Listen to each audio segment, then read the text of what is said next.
Now, let me address quickly Michael Cohen. I see Professor Turley says the president is one more witness away from being in very, very serious trouble over there. No, he's not. Not in the least. I would ask Professor Turley to explain the two memos that came out of the Department of Justice in two different administrations. But even that aside, there's no criminal issue here whatsoever. Conspiracy to do something about an election, I heard some news guys say today. I don't even know what that means. I mean, let's just be blunt. The closest campaign that came to conspiring with the Russians was the Hillary Clinton campaign and the DNC that actually spent money for opposition research and used unverified sources and information from the Kremlin. There's none of that. None of that when it comes to Donald Trump. So you're going to see all these non-experts sitting as experts, giving you their opinion on the Trump Tower meeting with the two Russians and on and on and on, and I would encourage you to ignore it. Now, here's one thing that's not being said. Michael Cohen. The only reason Michael Cohen is important is the only reason Stormy Daniels was important, and that is to attack the president.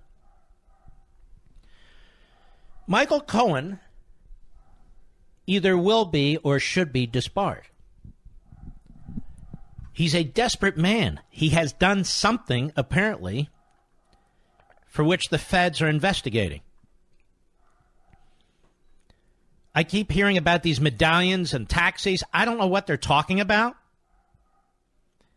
But you can be assured that if it had something to do with Russia or the campaign, that Mueller would not have handed this off to the Southern District of New York.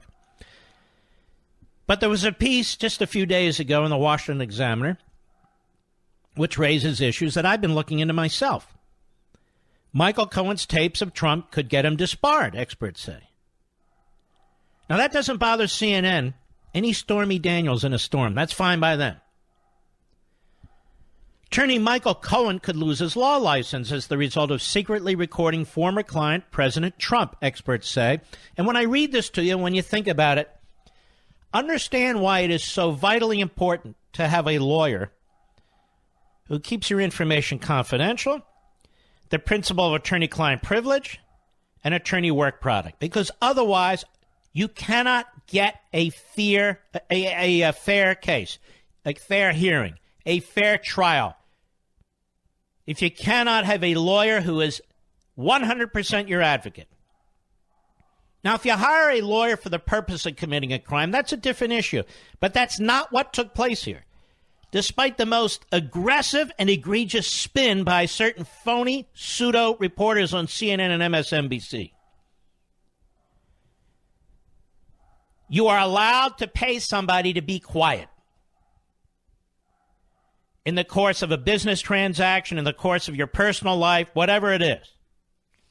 You're not obstructing justice because there's not an investigation. You're not contributing to a campaign because you're not using campaign money, not even in-kind campaign money. These are events that took place prior to the campaign. And you're dipping into your own resources in order to make a payment. You can make a payment through an LLC. You can make a payment directly. You can make it with a check. You can make it with cash. It doesn't matter. And yet they debate this endlessly. But imagine if your attorney could tape you, not for the purpose of protecting you, but for the purpose of having something on you just in case. You hire an attorney because you have a business issue you want to deal with, an employment issue you want to deal with, a divorce matter you need to deal with, whatever it is, a custody case. You have every reason to expect your lawyer's not going to tape you. Now, in the 2016 conversation that they're endlessly reporting about, took place in New York. It's perfectly legal to record but not if you're a lawyer. I wouldn't be surprised if he was disbarred. Absolutely not, said Bennett Gershman, a former prosecutor in the Manhattan District Attorney's Office and an expert on attorney misconduct at Pace University's law school. We have so many different scenarios where it's possible that he engaged in ethical misconduct. You start piling one episode on top of another, I could see at the very, very least a suspension, said Albany Law School professor Vincent Bonaventre. I don't think they're going to slap his wrist if any of this is true, he said. There's a complex web of potential offenses within New York's rules of professional conduct for attorneys that Cohen may have committed, experts said. Dishonesty is one potential offense, experts said, including if Cohen helped Trump lie about an affair with McDougal. Or Cohen may have tripped a conflict of interest rule by recording conversations for his own benefit rather than his clients. Or he could have violated other rules in disclosing the conversations. Quote, obviously, lawyers don't do this. This is extraordinary, probably unprecedented, Gershman said about secretly recording a client.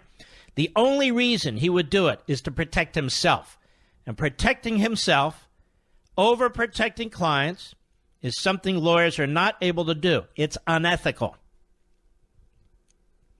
Dan Abrams, a New York City-based attorney who specializes in legal malpractice and business litigation, said a 2003 opinion from the New York City Bar's Ethics Committee refused to say secretly taping a client could never be ethically permissible, but they also said it would be rare to have circumstances where an attorney secretly taping a client could be ethically permissible. Rule 1.6 of the New York Rules of Professional Conduct requires attorneys to keep client communications confidential. But Abrams pointed to Rule 1.8b as saying in sum and substance, a lawyer cannot use information gained in the representation to the client's detriment absent consent from the client. An attorney can be compelled to keep a client's secret even if the attorney-client privilege does not apply to the secret, Abrams said. Not to get too complicated, that's a confidentiality rule. Confidentiality is even broader. And it goes on. And yet CNN keeps building up Michael Cohen.